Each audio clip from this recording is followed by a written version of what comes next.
खुलकर है, पर हर जगह लिखा हुआ। सो अब पूछिए सवाल। उपवास के बारे में आप कुछ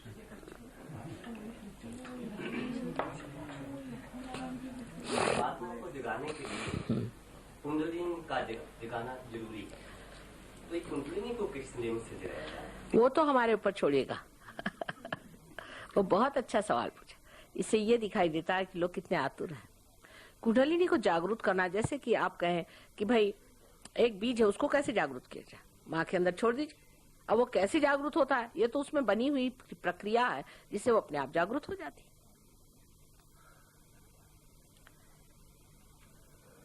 हठयोग द्वारा भी किया जा सकता है कुंडलिनी की जागृति? हठयोग शब्द जो है वो आजकल बहुत ही गलत रास्ते पे चला गया। हठयोग पहले आप पातंजलि को तो कोई पढ़ता नहीं, अगर पातंजलि को पढ़े तो पता हो कि ये अष्टांग योग है। इसमें से यम नियम आदि ये हजारों वर्ष साल पहले अपने यहाँ जो 4 आश्रम बने हुए थे उसमें इसकी व्यवस्था होती थी कि 25 साल की उम्र तक, जब तक कि लोगों की शादियां नहीं हुई, ब्रह्मचर्य स्थिति में ही वो देखते थे कि मनुष्य इसमें से कितने लोग ऐसे हैं जो कि पार हो सकते हैं, और उनके ऊपर में ये प्रयत्न किया जाता था। हमारे सहयोग में हम हठयोग को तो बहुत ज्यादा मानते हैं, क्योंकि इसकी जो आगे की चीजें हैं, ऋतंभरा प्रज्ञा आदि, ये सारी जो अष्टांग के जो 6 अंग हैं उनको बहुत ज्यादा मानते हैं। और पहले जो यम नियम आदि जो अंग है उसको भी हम मानते हैं, पर उसका एक साइंस है। ये नहीं कि आपके सारे की सारी या आप अपने हठयोग की क्रियाएं करें, ये बड़ा गलत नुकसान कर जाते हैं। जैसे कि पूरी दवा है कि अगर आपके पास पिटारी हो तो सारी दवाइयां आप खा लीजिए। अरे भाई, जो आपको बीमारी है वो खाइए, जो बीमारी नहीं वो आप क्यों खा रहे हैं? जैसे आपके पेट में शिकायत, आप सर का कुछ काम कर रहे हैं, फायदा क्या है? पेट तो खराब जाएगा, सर भी खराब जाएगा। दूसरी बात उसमें एक और है कि जब तक कुंडलिनी का जागरण नहीं होता, ये आप जान नहीं सकते आपके दोष क्या है। जब कुंडलिनी चलती है, समझ लीजिए अगर मोटर चली नहीं तो आप क्या जाने कि कहाँ जाकर कौन सा मोड़ है, पहले से आप कैसे ठीक कर सकते? पहले मोटर को चलने दीजिए। कुंडलिनी जब चलेगी, जिस चक्र पे रुकेगी उस चक्र को कैसा करना ये आप सीख लीजिए। उसमें हो सकता है कि कोई आसन करना पड़े, लेकिन वो बहुत कम है। मतलब जिस चक्र पे खराबी है उसे ठीक करना। लेकिन हम तो सारी ही क्रियाएं ऐसी सुबह से शाम तक करते रहते हैं, जिसको कहना चाहिए कि बिल्कुल ही उसमें हमें पता ही नहीं, जिसको इनडिस्क्रिमिनेट बिहेवियर कहते हैं, उस तरह से हम चलते रहते हैं, और उससे इतने प्रॉब्लम खड़े हो जाते हैं, इतने आपको मैं बता नहीं सकती। वो तो जब आप कभी सहयोग में आए तो आपको समझ में आएगा कि इस हठयोग से कितने प्रॉब्लम आ जाते, क्योंकि इसका कोई रिश्ता उस पूरी चीज से नहीं है जो कि जिसे कि हम पातंजलि योग कहना चाहिए। हठयोग जो आजकल बना हुआ, ये तो सिनेमा एक्टरों के लिए है कि किसी तरह से अपने शरीर को दुबला कर लो। इसका कोई जरूरत नहीं, सबको दुबले होने की जरूरत क्या, मेरी आज तक समझ में नहीं आया। हर एक आदमी दुबला बने हुए घूमे और शुष्क बने घूमे, इससे फायदा क्या? और हठयोग जो आजकल का करने से तो आदमी तो ज्यादातर घटस्फोट ले लेता है, अपनी बीवी को छोड़ छाड़ देता है, मैंने यही देखा। और बहुत क्रोधी हो जाता है। जो हठयोग करता है आदमी बड़ा क्रोधी होता है।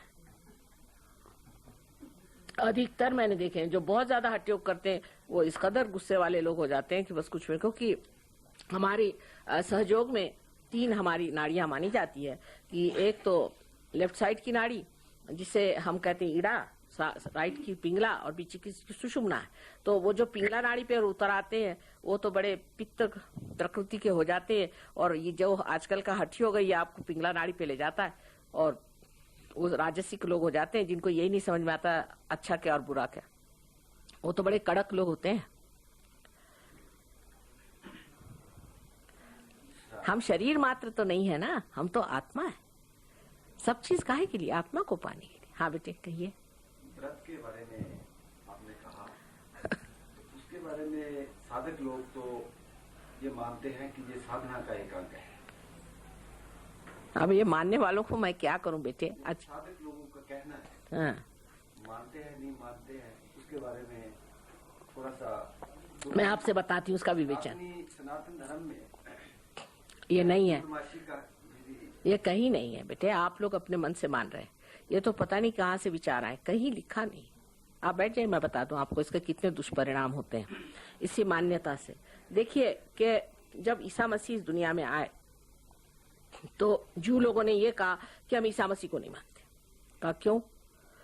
क्योंकि हम तो इसको मानते हैं कि मनुष्य को जब तक वो सफर नहीं करेगा उसको परमात्मा नहीं मिलेगा। अब ये उन्होंने मान्यता बना ली। न तो मोसेस ने ये नहीं कहा था, लेकिन मोसेस ने ये कहा था कि हम बड़े दुष्ट पापी लोग थे, तो उन्होंने इतने दुष्ट और इतने पापी थे कि उन्होंने कहा शरीयत जो बनाई हुई है मोसेस साहब ने बनाई, क्योंकि उनका इन दुष्टों के लिए तो ये जब तक इतनी भयंकर चीज न बनाई है, इतनी क्रूर चीज न बनाई है, ये ठीक होने वाले नहीं। और जब बहुत क्रूर चीज बना दी तो उसमें से जो निकल आएंगे वही बच जाएंगे, बाकी तो सब बेकार है। इसलिए उन्होंने शरीयत चीज बनाई। शरीयत बनाई मोसेस ने जूस के लिए, फॉलो उसको करते मुसलमान, ये आप जानते हैं। अब दूसरी बात रही व्रत की, भी बात वही है कि हम लोगों को यह है कि हम व्रत करें, किस लिए कि हम अपने शरीर को दुख दें। इन लोगों ने अपने शरीर को दुख देने पे विश्वास किया और उसको इतना ज्यादा मानते रहे कि ईसा मसीह को हम मानते नहीं, क्योंकि उसने कहा था मैंने अब तुम्हारे लिए सब सुख दुख भोग लिए और अब तुमको दुख भोगने की जरूरत नहीं। और वो बात सही है, हम आपको सहयोग में ये बात समझा देंगे कि किस तरह ईसा मसीह कौन सी जगह कौन सी चक्र पे कार्य करते हैं और किस तरह से हमारे कर्मों को खींचते हैं। समझने की बात है, महाविष्णु का अवतरण है। हम लोग इसको अभी जानते नहीं, लेकिन जब आप जानिएगा तो आप आश्चर्य करेंगे कि ये सब आपस में रिश्तेदार है। मोहम्मद साहब और ये लोग सब आपस में रिश्तेदार हैं। इनमें हम लोगों में अभी समझ आई नहीं, इसलिए बहरहाल वो दूसरा विषय हुआ। पर जो आपने बात करी कि जूस ने ये शौक फरमाया कि हमें शारीरिक यातना होनी चाहिए, तो हिटलर साहब तैयार हो गए। उसी इच्छा के साकार स्वरूप श्री हिटलर तैयार हो गए और उन्होंने ऐसा उनको छला कि अब उन्होंने कान पकड़े, अब नहीं हमें कुछ सफरिंग चाहिए।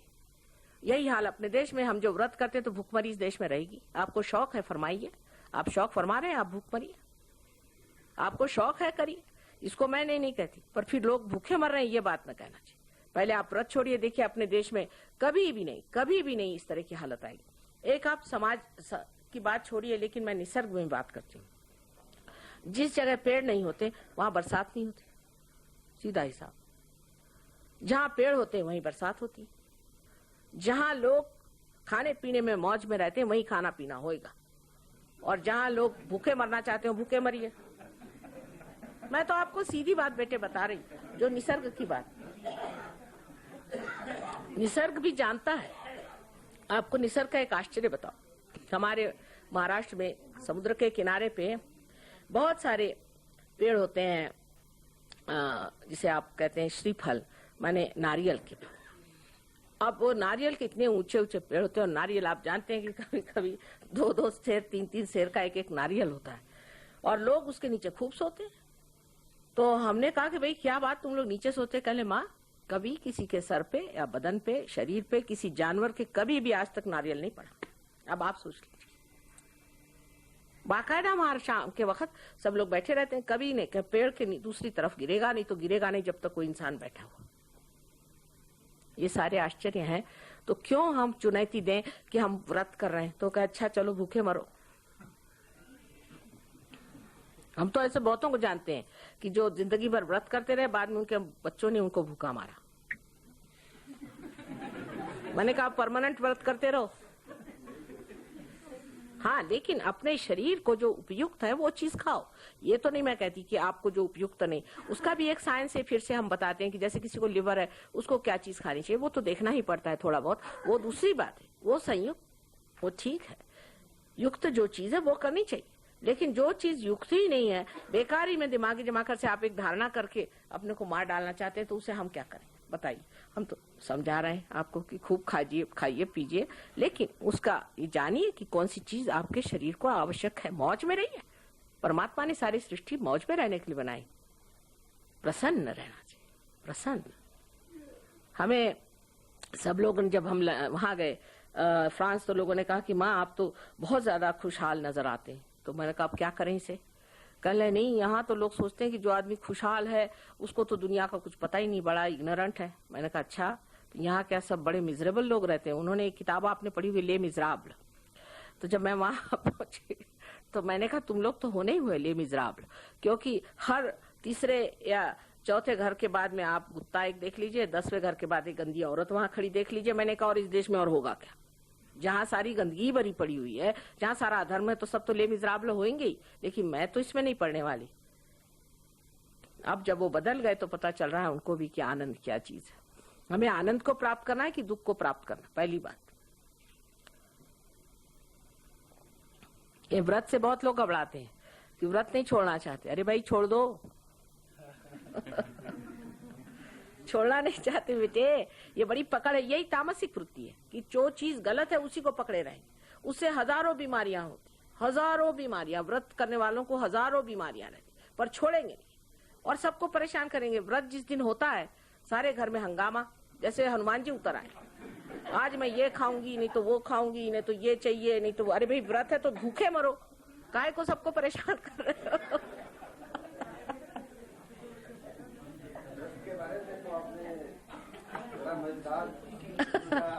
सब मजा ही मजा है और क्या रखा। कि जैसे कि सतयुग है, द्वापर है, कलयुग है, और कलयुग में ऋषि लोगों ने लिखी है या किसी ने लिखी है, उसमें बताते हैं कि ऐसा ऐसा होगा, और उसके मुताबिक आजकल देखने को भी मिलता है और हो भी रहा है। हाँ ठीक है। तो क्या ये कलयुग का पीरियड कई लोग कहते हैं खत्म हो गया, खत्म हो गया है, खत्म हो गया? ये कहते नहीं हुआ है। नहीं, देखिए आप बैठ जाए, मैं सतयुग की बात बता देती हूँ। बड़ी मजेदार बात है कि कलयुग की जो बात कही थी उस युग में हमें नल दमयंती आख्यान में बहुत सुंदर लिखा हुआ है कि नल और दमयंती को इस कली ने अलग कर दिया और बहुत उसके बाद बहुत यातनाएं उनको उठानी पड़ी। तो एक दिन नल के हाथ कली लग गए, तो उन्होंने उनकी गर्दन दबोची, कहले आज तो तुम्हें मैं मार डालता हूँ। कली से कहा कि बस अब तुम तो कुछ भी कहो, मैं तुमको मार डालूंगा। तो उनका भाई देखो तुम मेरी गर्दन छोड़ दो, एक बात पहले सुन लो, मैं अपना महात्म्य बताता हूँ, अगर मेरा महात्म्य तुम्हें अगर मान्य हो, मैं झूठ नहीं बोलता हूँ, मैं जो बताऊंगा वो अगर होने वाला हो और तुम्हें अगर मान्य हो तो तुम मुझे छोड़ देना। कहा अच्छा क्या तुम्हारा महात्म्य क्या हो सकता है, तुम तो बहुत सबको सताने वाले हो।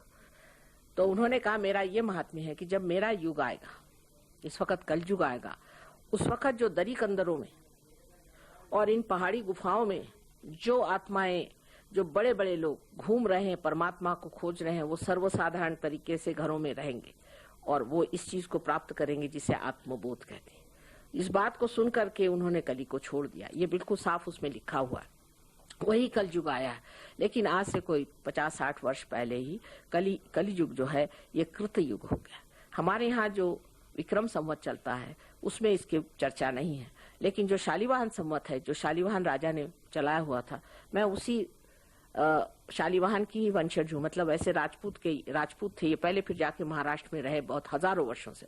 वही शालिवाहन ने जो चलाया हुआ है उसमें लिखा हुआ कि आजकल कृतयुग है, इसे वो नहीं। कृतयुग माने इसमें जो है आपकी जो चैतन्य है वो कृत कार्य करेगा, कृतार्थ होगा, वो उसकी क्रिया दिखाई देगी और इसे कृतयुग कहा है। और जब ये कृतयुग अच्छे से घटित हो जाएगा उसके बाद आपका सतयुग आएगा। इसका वर्णन जैसे कि योगी महाजन ने बताया है, ये किताब जिसका नाड़ी ग्रंथ जो कि भृगु मुनि ने लिखी है, उन्होंने भृगु संहिता और नाड़ी ग्रंथ 2 किताबें लिखी।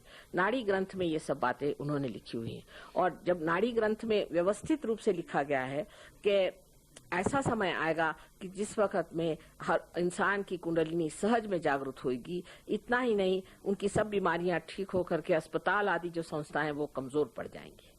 डॉक्टरों को घबराने की कोई बात नहीं, अभी वो समय आने में टाइम है।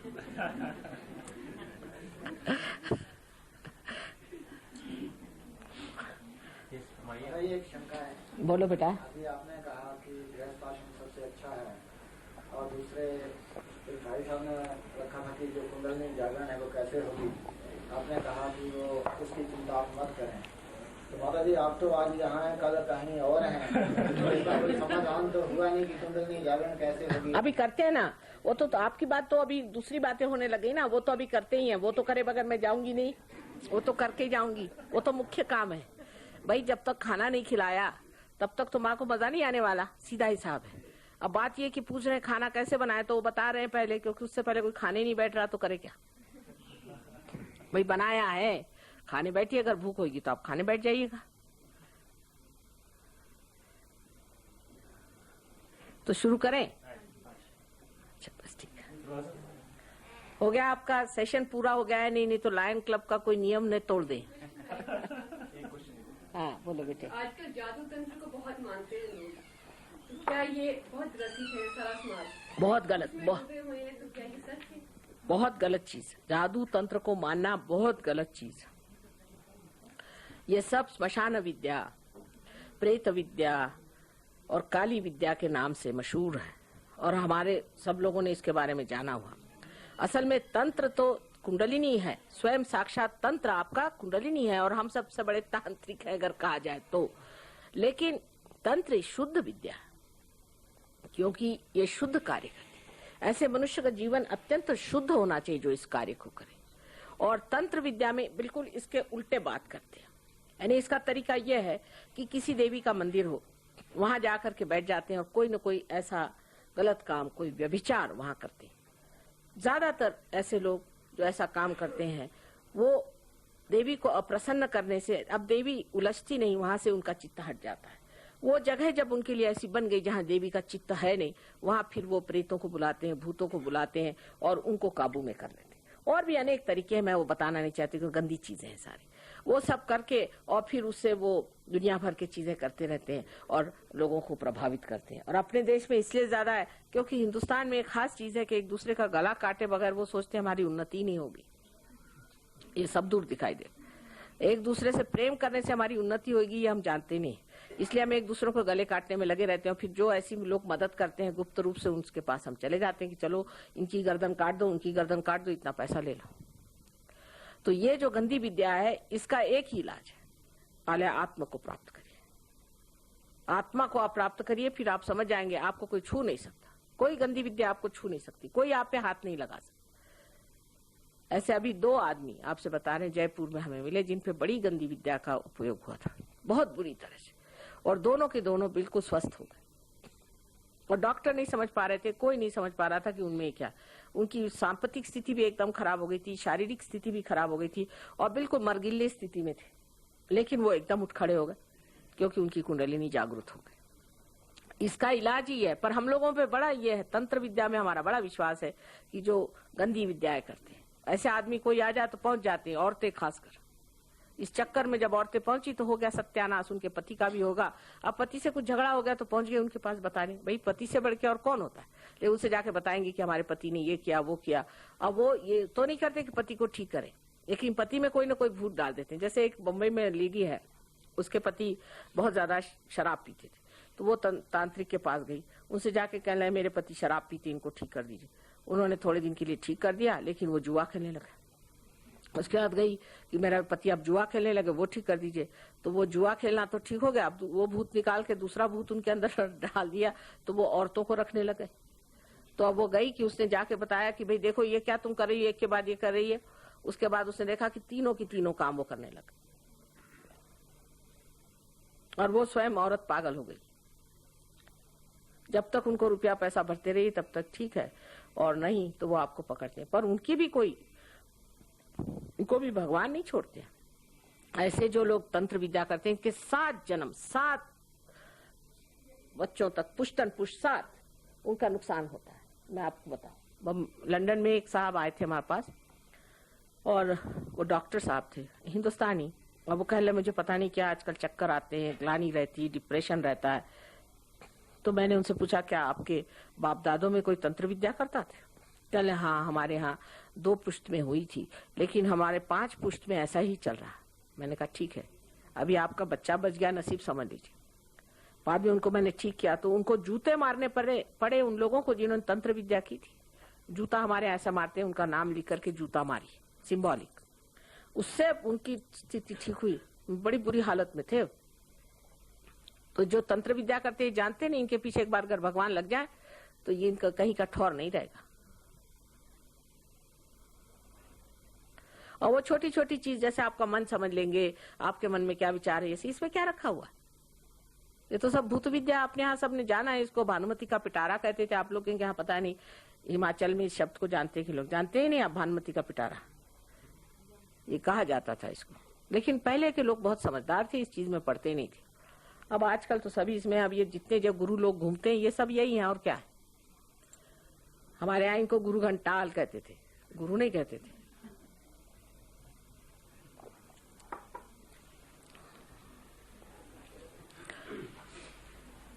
आपने ठीक पॉइंट निकाला, बड़ा कॉमन। जो आजकल जो बुक्स निकली हैं व्रत और जो शिक्षा देते हैं इतने फास्टों के बाद गेट दिस, और जो ये कथाएं करते हैं और डिफरेंट माताएं, लाइक संतोषी माता है। संतोषी माता तो बिल्कुल सिनेमा वालों ने बनाई है। बिल्कुल संतोषी माता कोई शब्द ही नहीं, देवी के 1000 नाम है, उसमें संतोषी शब्द नहीं, क्योंकि जो देवी स्वयं साक्षात संतोष देती वो क्या संतोषी होगी? संतोषी तो एडजेक्टिव है, आपको खुद सोचना चाहिए, पर हम लोग जानते नहीं ना। यही 100 साल में क्यों ऐसी, देखिए हमको भी सोचना चाहिए कि ये सब चीजें पहले क्यों नहीं चलती थी, आज नई नई चीजें एक निकल रही है, ये कैसे, क्यों? वजह यह है कि हम अपने बारे में जानते नहीं, हमें अपने शास्त्र मालूम नहीं, देवी के 1000 नाम हमने कभी पढ़े नहीं, हम क्या जाने संतोषी माता नाम है या नहीं। किसी ने संतोषी माता का व्रत किया तो बड़ा ही मुश्किल हो जाता है मुझे पार कराना। ये तो सब ये सिनेमा वालों ने एक संतोषी माता बना दी, सिनेमा वाले क्या माता बनाएंगे? आप ही सोचिए कहां से निकाले। इस तरह की नई नई चीजें बहुत है। अभी हमारे महाराष्ट्र में एक, मैं तो कहती हूँ तो ब्राह्मणों के कर्दन काल निकला है, बेचारे सारे ब्राह्मणों को मार डाला उस आदमी ने, उसका नाम था गुड़वणी। उसने एक किताब, कोई विष्णु तीर्थ करके है, उन्होंने किताब लिखी, ये 50-60 साल पहले उन्होंने किताब लिखी थी, उसमें कुछ तरुणोपाय अरुणोपाय पता नहीं बड़े बड़े नाम दे दिए। तो मैंने इन ब्राह्मणों से कहा कि तुम क्यों इसमें पढ़े, तुम्हारे पास शास्त्र नहीं है? ये कहीं लिखा है अपने शास्त्रों में? जो चीज परंपरागत हमारे अंदर है, जो महान लोगों ने लिखी है, मैंने कहा तुम तो, और खासकर महाराष्ट्र के ब्राह्मण तो इतने विद्वान हैं, मैंने कहा ये तुमने माना क्यों? ये मानने की जरूरत क्या थी? ये कहाँ लिखा है, कौन से शास्त्र में लिखा है? लेकिन मान गए। आज कोई भी आता है, नियो सन्यासी कोई चलाया, कोई फलाना ठिकाना, ये सब नई नई चीजें निकालते, वो बड़ी अच्छी लगती है हमको। ये राजसिक स्वभाव होता है मनुष्य का, उसको रोज नई चीज चाहिए। अरे भाई, जो अपने यहाँ इतनी बड़ी चीज रखी है उसे देखिए। कहीं लिखा है, शंकराचार्य ने कहीं लिखा है कि कुंडलिनी से आपको तकलीफ होती, लेकिन अभी कुंडलिनी फाउंडेशन बनाए, बताइए 65 लाख रुपया उनको दिया गया। कुछ समझ में मेरे नहीं आता है कि जो कभी लिखा नहीं वो चीज क्यों मानते हैं आप लोग? कभी नहीं मानना चाहिए। हमारे यहाँ हजारों वर्षों से चीजें लिखी हुई हैं, हम तो मतलब ज्ञात लोग हैं, हमको क्या इस चीज में पढ़ा। मैं अंग्रेज समझ सकती हूँ, क्योंकि वो तो बेवकूफ ऐसे ही होते हैं और इस तरह से और बेवकूफ बनते हैं। तो राजसिक लोग होते हैं, उनको कोई नई चीज दे दीजिए। आजकल और नया निकाला है उन लोगों ने कि सर में लाल रंग लगाओ, नाक में सुइयां डालो, यहाँ पे पीने बांधो और घूमते रहते हैं बेवकूफ जैसे। उनसे पूछा कि ये सब क्या करते हो, तो कल इसमें क्या गलत हुआ? मैं कहा कुछ नहीं, नाक काट लीजिए, उसमें क्या गलत हुआ? उनको यही नहीं समझ में आता कि गलत और सही क्या। उनसे क्या सीखने का? जो हमारा धरोहर है, इतने सालों से जो शास्त्र हमारे अंदर है। और देखिए कि आश्चर्य मुझे लगता है, इतने विद्वान ब्राह्मण लोग, इतने विद्वान जो कि शास्त्र जानते हैं, उनको इस आदमी ने बिल्कुल पंगु कर दिया, सबको पैरालिसिस, दुनिया भर की बीमारी। और जब मैंने उनसे पूछा कि साहब ये कहाँ किस किताब में लिखा है, तरुणोपाय अरुणोपाय और शक्तिपात, तो कहने किसी किताब में नहीं। तो मैंने कहा ये कहाँ से बीच में से पैदा हो गए 60 साल पहले? ये बात करें, सोचना चाहिए ना कि क्या हमारे शास्त्रों में लिखना होना चाहिए ना। और इतने विद्वान लोग, उन पे मुझे आश्चर्य हुआ। मैंने कहा कि तुम लोगों को इन्होंने मात किया, उनके चक्करों में नहीं आना चाहिए। नई कोई बात आए तो पूछना कि इसका शास्त्र में आधार बताओ, शास्त्राधार होना चाहिए। अभी उन्होंने कहा तंत्र के बारे में कि क्या तंत्र विद्या, क्या साधना है? ये साधना नहीं है। आपने भी कहा था ना कि किसी ने कुछ कर दिया था बॉम्बे में, वो आपके पास पहुंची। हाँ, वो करना क्या होता है, साधना नहीं होती बेटे। उसमें क्या करते हैं ये कि कुछ प्रेत विद्या है, उस विद्या से वो कुछ लोग काबू में कर लेते हैं। और ये जो प्रेत है इनके काबू में रहते हैं, उस काबू से ये लोग उनसे काम करवाते हैं। विद्या अविद्या है, अविद्या बिल्कुल है। हाँ हाँ, ये बात सही, मतलब हाँ ये हाँ फैक्चुअली ये है, फैक्चुअली यह आप जो कह रहे ठीक बात। यहाँ पर किसी को तकलीफ हो जाती है, हाँ, आपके पास वो 2 आदमी बॉम्बे से चले के आ गए, आपने कुंडली द्वारा उसको ठीक कर दिया। उसका क्या रास्ता उनको ठीक करने का? जो आदमी जो जिन दुकानदारों के पास घूमते जाते, ठीक है, आप ठीक है, मत्थे टेकते हैं, उनको जाके चढ़ावा देते हैं, हैं, बस वो लोग उनको ठगते हैं। हाँ, उसका क्या रास्ता उनको बचाने? रास्ता तो भाई कायदे में तो कुछ है नहीं अपने यहाँ, लेकिन परमात्मा के कायदे में है। वो ये है कि अब आप लोगों को ये वार्ता सब जगह पहुंचानी चाहिए, लोगों से बताना चाहिए कि गलत रास्ता है, नहीं करें, पेपरों में छापें, इस पर चर्चा करें, लोगों से बताएं कि ऐसी चीजें होती है। कोई भी आजकल प्रसार करना मुश्किल काम नहीं है, पर यह है कि इसका इलाज सिर्फ सहयोग है। अगर कोई आदमी इससे पीड़ित है तो सहयोग से वो ठीक हो सकता है। उसके लिए यहाँ पर आपके बड़ा अच्छा सेंटर है, इतना बड़ा हमारा यहाँ आश्रम है, तो आपके लिए तो कोई प्रॉब्लम नहीं। पर आप जो कह रहे हैं ठीक है कि इसकी व्यवस्था होनी चाहिए। हजारों आदमी इस लाइन में लगे हुए हैं, पूरे काम करने में लगे हुए हैं। अब आपको बताएं कि हमारे बम्बई में एक आईजी पुलिस है, अब उनसे बढ़ के तो कोई बम्बई में है नहीं पुलिस वाला, उन पे असर आया। अच्छा, उनकी हालत खराब हुई, तो मुझसे मिलने आए। तो मैंने कहा साहब आईजी साहब, जब आप पे ये असर आया और आप ठगे गए तो आप इस पे कायदे कानून क्यों नहीं लगाते? कहने इसका कोई कायदा ही।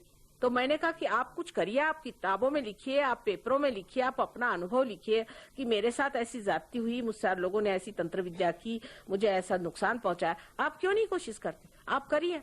कहने मेरा कोई विश्वास करेगा? मैंने कहा लिखो तो सही, पेपर वालों से जाके बताओ कि देखो मेरे साथ ऐसा हुआ था और ये मेरी हालत हुई थी और मुझे ह्यूस्टन तक जाना पड़ा, ये उस आदमी ने मुझसे ऐसा किया। कहले वो उसका संबंध उससे रिलेशनशिप नहीं लगा। मैंने कहा आप कह के तो देखो, 4 बातें करो, पैम्फलेट्स पे रखो, किताबें। अब हमने किताबें छापी हैं, हम लोग ही छाप रहे हैं। मैं ही एक अकेली हूँ जो 1970 में आप देखिए, अब काबसी जहांगीर हॉल जो कि बम्बई का सबसे बड़ा हॉल है, वहां पर खुले आम मैंने इस पर चर्चा की। इतना ही नहीं, इन राक्षसों के भी नाम बताए कि कौन से राक्षसों ने जन्म लिया, उनके क्या क्या नाम है। लेकिन उनकी किसी की हिम्मत नहीं हुई कि मेरे पर कुछ लिखे या मेरे और दौड़े।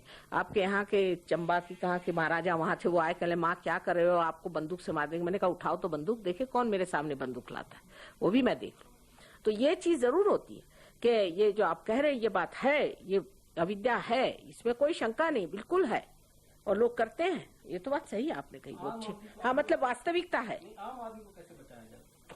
आपके पास तो मेरे पास आने की जरूरत नहीं भाई साहब, सिर्फ जवाब दे दिया। मैं आपसे नहीं, मेरे आने की जरूरत नहीं। मेरे फोटो हैं, मेरे फोटो में भी चैतन्य। आप मेरा फोटो रख लीजिए, सिर्फ फोटो आप रखने से ही सब भागेंगे। फोटो से बहुत दूर भागते, फोटो में तो कुछ पूछे ही नहीं, फोटो ही काफी है। आपको जरूरत नहीं कि मैं ही रहूं।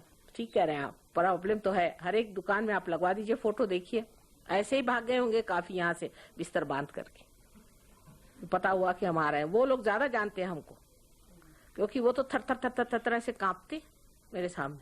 वो तो जरूरत से ज्यादा मुझे ज्यादा जानते, ऐसा भागते हैं कुछ पूछे नहीं।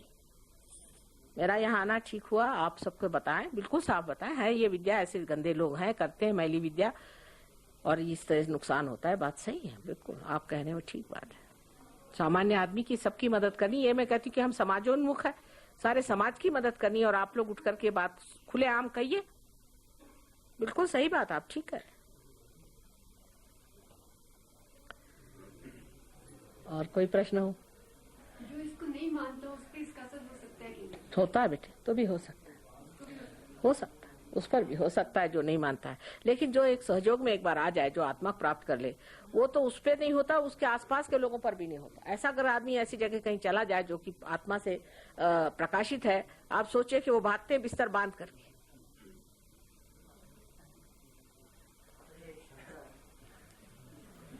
कहिए। कहा गया था कि सुना है कि 20वीं शताब्दी के अंत तक संसार का विनाश होना है। ये तो आपके ऊपर है। जो आजकल के हालात हैं उससे तो ऐसा ही लगता है। हाँ, इसीलिए तो आपने कहा कि अभी कलयुग समाप्त हो गया। हाँ, तो कलयुग क्या संसार के खत्म होने के बाद समाप्त होगा या पहले? आपकी क्या इच्छा है? देखिए मैं आपसे बता, कृतयुग जो है इसमें आप लोग पार हो सकते हैं, आप पा सकते हैं, आप चैतन्य को पा सकते हैं, चैतन्य कार्यान्वित होगा, परमात्मा का आपका विश्वास दृढ़ होगा आप लोग पर। कितने लोग होंगे बात ये कर, एक इतने अंदाज से लोग हो जाएं पार और इसमें पूरे तरह से रज जाए तो बिल्कुल कुछ नहीं हो सकता, कोई खराबी नहीं आ सकता, कोई खराबी नहीं आ सकती। लेकिन इतने लोग इकट्ठे होने चाहिए और पाने चाहिए। पर आपको आश्चर्य होगा कि जो बेकार के लोग हैं, जो तामझाम लेके चलते हैं, उनके लिए हजारों लोग जुटेंगे, लेकिन माँ के लिए कितने लोग जुटने वाले, क्योंकि इसमें तो कुछ बनना होगा। आप तो लोग चाहते चलो भाई कोई नहीं, ये गुरु बना लो, इसको 4 पैसे दे दो, काम हो गया। तो ये सस्ता काम नहीं, इसमें तो आपको बनना होगा, यह मुश्किल है। In a way is nice, is too much light. मेरा माता जी ऐसा है कि दुनिया में बहुत ऐसे है कि कोई ज्योतिषी विभिन्न कंट्रियों के हैं, देशों के हैं, या कोई साइंटिस्ट है, ऐसे ढंग से जो भी मानते हैं वो देखते हैं कि आने वाला जो समय है वो भविष्यवाणी की है कि दुनिया में काफी सर्वनाश होगा। इसके बारे में आप क्या महसूस करती हैं? अरे भाई उनकी सदिच्छा यही है, उसे क्या करा जाए, लेकिन जोर लगाना है कि ये नहीं होगा। जब जानकी नाथ सहाय करे तब कौन बिगाड़ करे नर तेरो। कौन से मंगल और कौन से शुक्र और कौन से शनि, उससे परे जब आप उठ गए तो फिर क्या आपको भय है? मेरे ख्याल में समय काफी हो गया है और ये प्रश्न उत्तर का सिलसिला बंद करें और माता जी से अनुरोध के वो आशा है आप लोग कुछ तो समाधान प्राप्त किए होंगे मेरे जवाबों से। और घबराने की कोई बात नहीं। एक ही बात मैं बताना चाहती हूँ आपके सवाल का जवाब, कि जब मैं गई थी वहां फ्रांस तो बहुत से लोग बाहर बैठे हुए थे और आपस में बातचीत कर रहे थे। तो मैंने किसी से पूछा कि ये क्या बातचीत कर रहे हैं? कह रहे ये सोच रहे हैं कि अब अष्टग्रह आने वाले तो हम सबका सर्वनाश होगा तो सब ठीक हो जाएगा। मैंने कहा अच्छा ये इनकी इच्छाएं है क्या इधर बैठे बैठे? मैंने कहा कि नाश होने के बाद इनका क्या होने वाला है? ये कुछ बच जाने वाले हैं क्या? वहां बैठे हुए सोच रहे थे कि अब सब सर्वनाश होने वाला है और इन्होंने ये फैलाई हुई हवा है कि सर्वनाश होने वाला है और ये है वो। कुछ नहीं होने वाला, आप संभल के रहिए, ये सब चीज कुछ होने नहीं वाली। आप लोग सहयोग प्राप्त करिए, देखते हैं कौन सर्वनाश करता है। अपने में हिम्मत रखें। परमात्मा के हाथ इतने जबरदस्त है, उनकी शक्ति इतनी जबरदस्त है कि कोई भी चीज ऐसी वो होने नहीं देंगे। जिन्होंने ये सृष्टि बनाई है, जिन्होंने आपको बनाया, वो क्या ऐसा काम होने देंगे? कभी नहीं हो सकता। लेकिन आप उनको माने। अगर आप राक्षसों को मानते हैं तो जरूर होगा, आप अगर गलत कामों को मानते हैं तो जरूर होगा। वो तो परमात्मा अपना चित्ता हटा लेंगे, लेकिन जब तक उनका चित्ता आपके ऊपर है, अशक्य अशक्य है।